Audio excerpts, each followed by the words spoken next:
Delivery manager 370, good morning. On the 8th of March 2014, a Boeing 777-2H-6ER, known as Malaysia Flight 370, was scheduled to leave from Kuala Lumpur just past midnight at 12:35 a.m. The flight time was estimated to be about 5 hours and 34 minutes and was scheduled to arrive in Beijing at 6:30 a.m. The pilots flying the plane were two Malaysian males, the main pilot being 53-year-old Zahari Ahmad Shah. Zahari had roughly 18,000 hours of flight experience. His co-pilot, 27-year-old Fariq Abdul Hamid, had roughly 2,700 hours of flight experience. However, on this day, Malaysia Flight 370 went off course. Many potential reasons for the plane's disappearance have been speculated, some including the plane being hijacked, alien abduction, or even the pilots turning off the autopilot purposefully. However, we don't have a concrete answer to this seemingly impossible question. What happened to Malaysia Flight 370?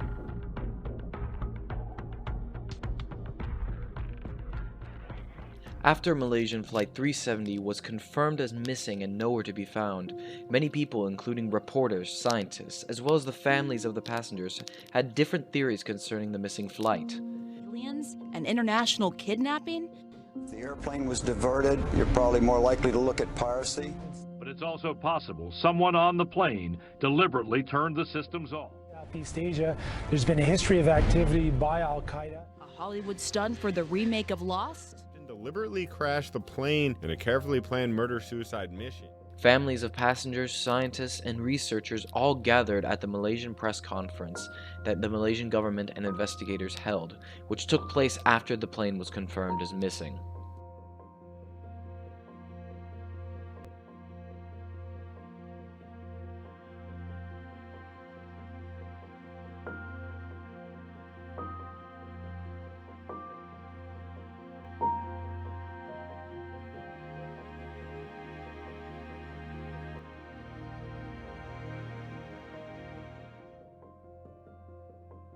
Here's the mother of a missing passenger retelling her perspective of the events that unfolded.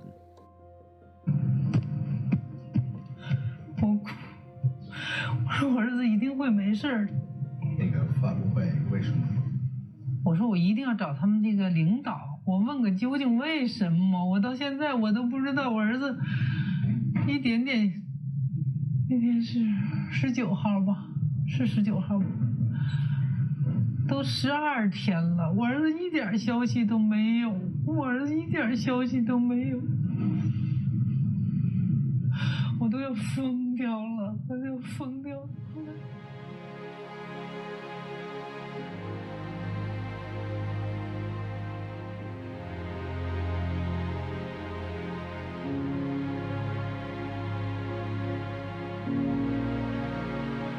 She's crying for her stepbrother.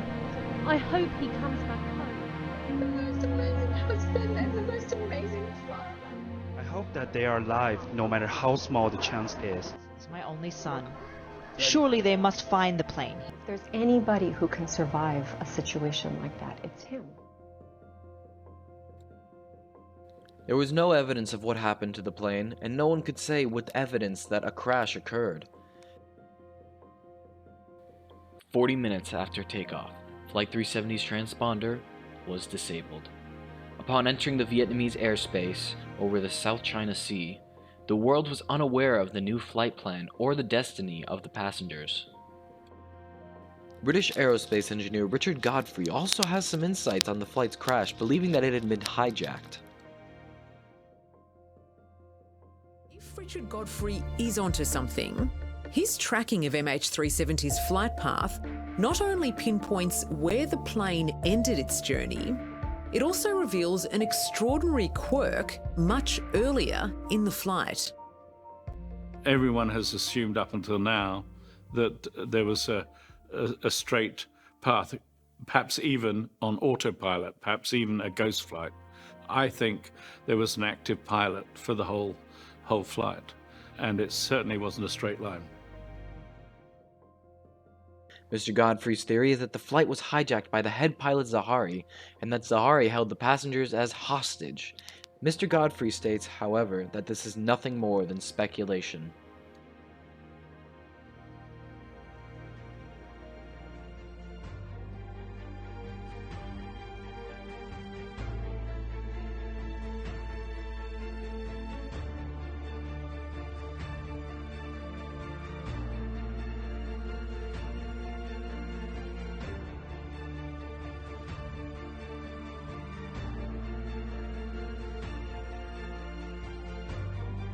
Lack of transparency, rampant speculation, misinformation, hope. These are the four main reasons for the spread of the conspiracy theories surrounding the disappearance of Malaysian Flight 370. Soon, the doors are closed on the media, fueling claims of conspiracy and hiding the plane on an island for some unknown reason at this stage.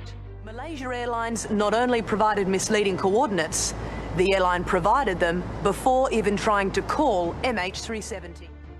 I hope the plane was hijacked, because then at least there is hope. The authorities were scrambling for any information to provide to the families of the missing passengers.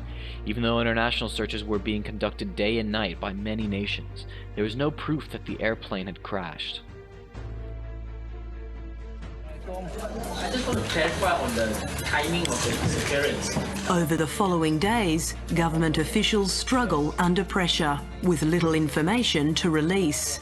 We don't know exactly what happened to the aircraft. We just cannot. Nearly 300 different news agencies descend on Kuala Lumpur, all desperate for answers.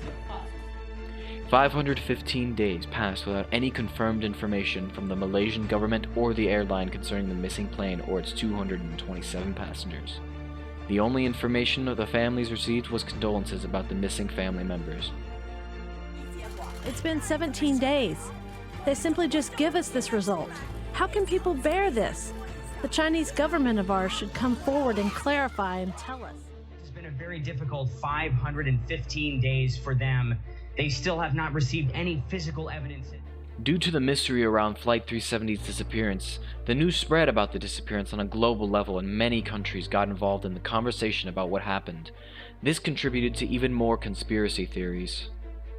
I think there's something to do with the North Koreans or Chinese. I think it's to prove a point. I think it was an accident, but you never know.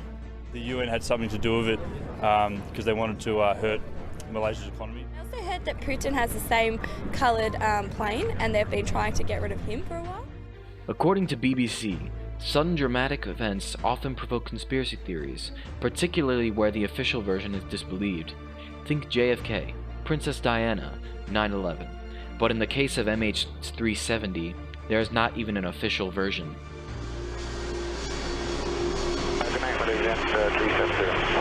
They signed off and disappeared, leaving their fate shrouded in mystery. What makes a good conspiracy? According to David Aranovich, a renowned author and journalist for the New York Times, he believes he knows the answer. One of the major reasons that they do is because conspiracy theories are better stories than reality. Reality is messy, it's full of accidents, it's full of coincidence, it's full of things happening that nobody quite intends. And what a conspiracy theory is, it's a better story, really. It's a story in which all that accident is taken out and everything is the result of somebody's deliberation. I think that's the simple answer. Over social media, there were a lot of posts of voicemails, messages, and texts from people trying to prove their theory as an alien abduction. These posts spread very quickly, and as more people started to believe in the theory, the more prevalent the conspiracy became.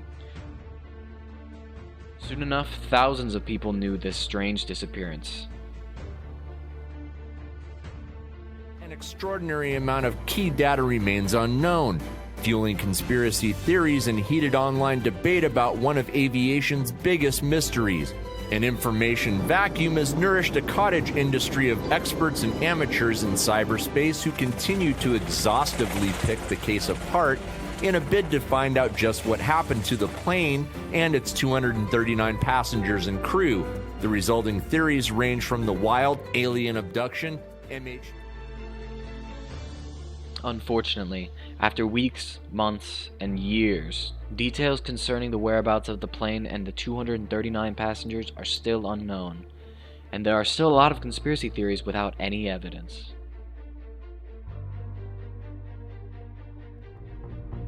What types of people believe in conspiracy theories? People who believe in conspiracy theories often don't match up to the stereotypes.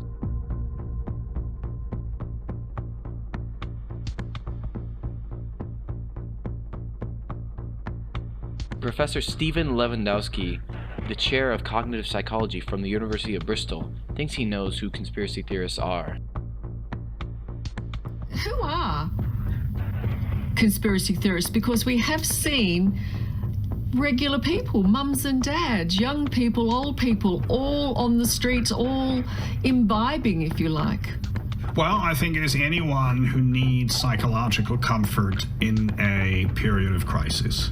Because having somebody to blame, some dark forces for what is going on in the world, for some people is comforting. It is easier for them to do that than it is to accept that we're just living through a random, tragic period of human history.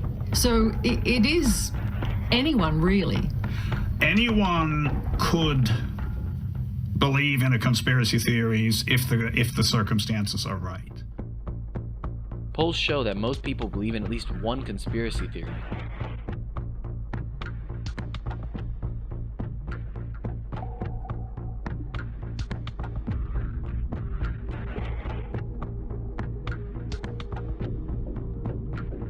Karen Douglas is a professor of social science at the University of Kent in the United Kingdom. She discusses her findings concerning the demographics of conspiracy theorists.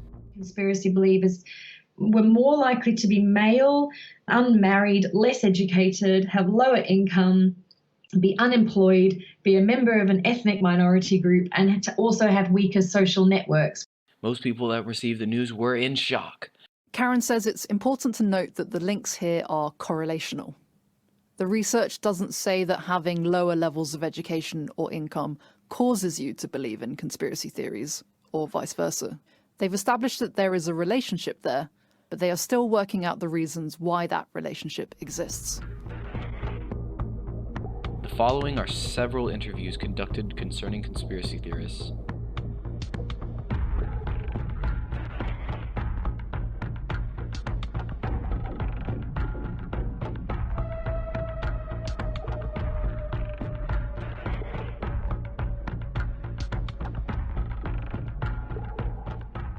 I'm Tessa. I do psychology.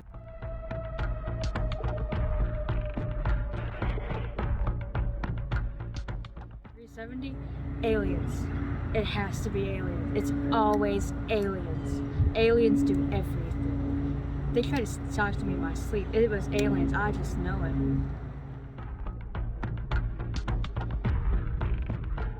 Hi, my name is Margot. I'm studying art.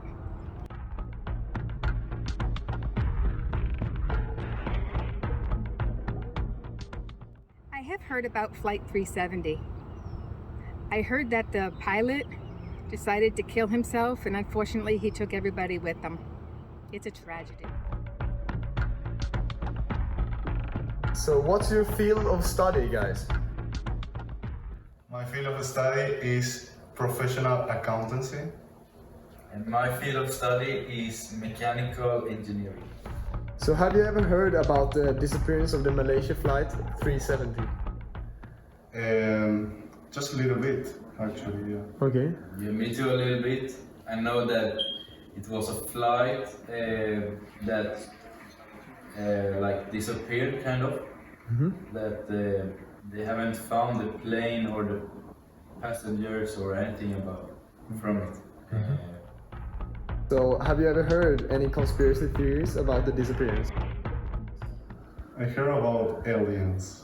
Alright. Oh yeah, the aliens. And this story related to it. Alright, sure. Yeah. And do you have any thoughts about how it disappeared?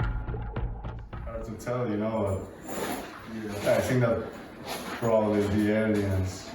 Mm-hmm, mm-hmm. Yeah. Actually, I don't believe in aliens. Oh no? So I don't think the aliens exist. Wow. But maybe like on a really like unexpected hidden point, maybe like, I don't know, on a very high mountain or like in the sea or I don't know, something like that.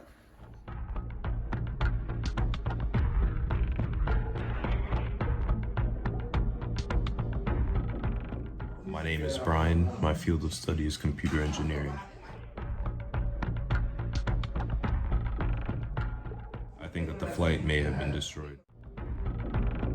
The lack of evidence has caused people to come up with all kinds of theories about what happened, even to this day.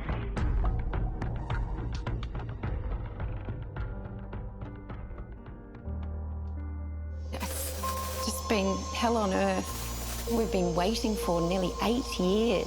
Why do you think the story still resonates after so much time? The largest, longest, most mysterious event in aviation history.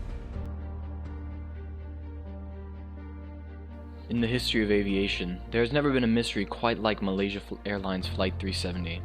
It's so significant that the flight number MH370 is known by most people. It was a passenger aircraft that took off from Kuala Lumpur on March of 2014 and simply vanished from the radars with its pilots, crew, and passenger on board. Even today, no one knows for sure where it is or why it has disappeared.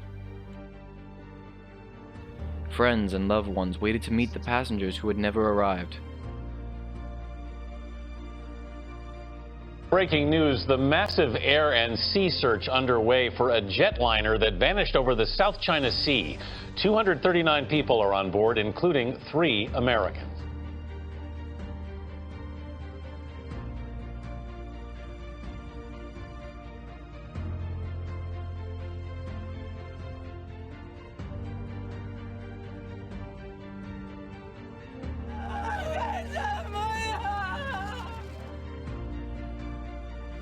Years later, family members are still without answers, and the search continues.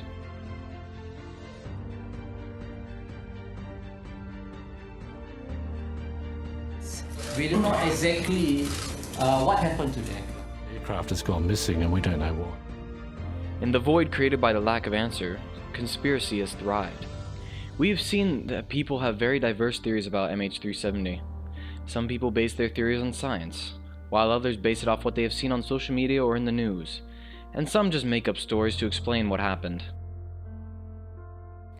MH370 became an endless source of infotainment. Aliens and international kidnapping? But it's also possible someone on the plane deliberately turned the systems off. A Hollywood stunt for the remake of Lost? The explanations for what happened at Flight 370 are as vast as the ocean. Deputy Speaker, around 90,000 square kilometres of the seafloor has been searched so far, with a total search area of 120,000 square kilometres.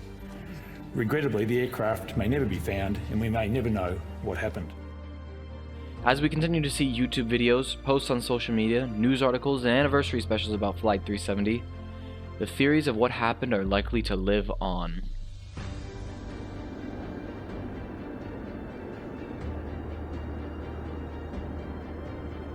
Good night, Malaysia 370.